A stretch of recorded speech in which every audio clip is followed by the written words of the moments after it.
Alrighty, welcome back to Hypostatic Symphony, if you have participated for this long. The last time we've had this event was all the way back in like 1.1 or 1.2, I forgot, but if you see on the top right, I made the video on this a long time ago. Now, for this particular event, the Cryo Hypostasis has been modified just a tad, not just in the end, which you can see was tipped in the official Genshin Twitter, but some other moves have been altered and a little bit more annoying, but also slightly easier to dodge, and I'll show you what. So, we're not going to do extreme because I did that with Yoimiya and I barely managed at 136. So we're going to do fearless because that's all you need for all the prizes. As you see here, I'm going to be using all my free-to-play characters here. Lynette and Amber are the people that you meet at the very beginning of the game. Noelle is guaranteed if you wish on Beginner's Wish, and Xiangling is there if you beat Abyss 3-3.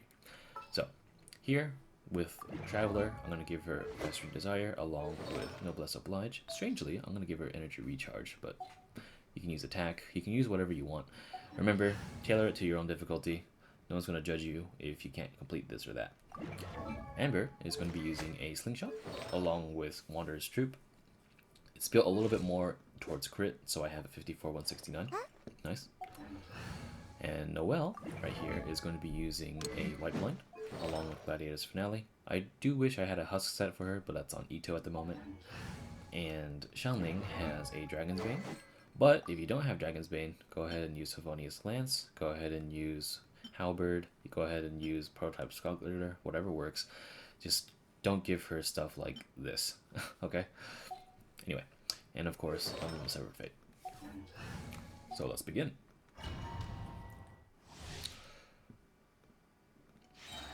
Alright, don't forget in this particular fight, you can also access your inventory and eat food. So if you're struggling a lot in terms of doing damage, go ahead and eat some food.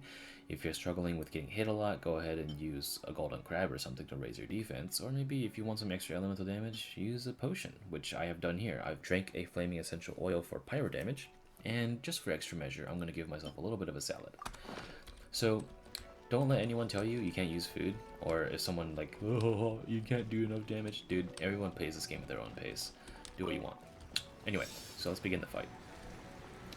Let's see how this fight turns out first. Okay, so this variation is that the icicles around the fight are in a constant motion. So if you're not inside this, you're probably going to get hit if you try to charge inside. This particular one is actually easier to dodge. Just run toward it. Because somehow they changed it so that it's actually made it so you can dodge it easier, since the icicles are not huge anymore and they don't become undodgeable when you try to go underneath it. Because in the standard fight, you actually have to go all the way back, and you're kind of range limited because they home down you very fast. Here you have to dodge inward because you see the icicles that spewed out in the front? You would be locked out from actually having to do any damage up close because of the fact that those things home towards you. It's kind of difficult to pull off, but if you can, it's ideal because it gives you an extra DPS minute.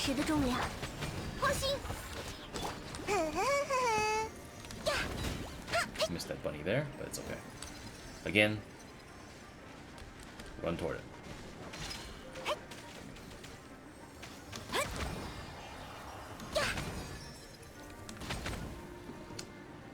And luckily there's no timer in this event anymore like the old one.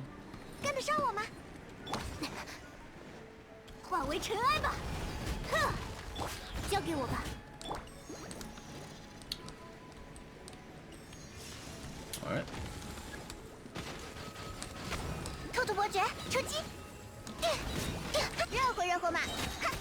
Alright. Next shot should be done. I think I've featured all of the attacks already, but just for a good measure, let's run toward it again. It loses tracking very easily, so which I enjoy.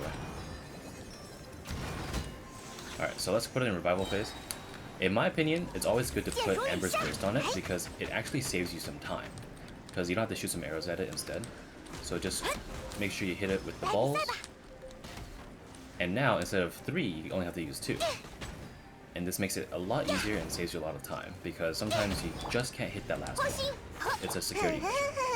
But anyway, I should do it. Alright, so that's it. I don't think it was that difficult. I think the actual most difficult part of that fight was actually the move where it spreads rings around it and fires projectiles into the air, because if you're caught outside, you need an amber or a ranged unit to do damage. Or you have to dodge in and risk getting hit, because that thing chunks like half your HP. So, otherwise, I think that's about it for this guide. I'm actually more curious as to how they're going to handle Pyro Hypostasis, because I consider that boss to be one of the easiest in the entire game. So I wonder what kind of twist they're going to put on it. If it sucks, I'll make a guide. If it doesn't suck, I'll still make a guide. So regardless, happy Thanksgiving, everybody, and I hope everybody has a very nice day. Good luck.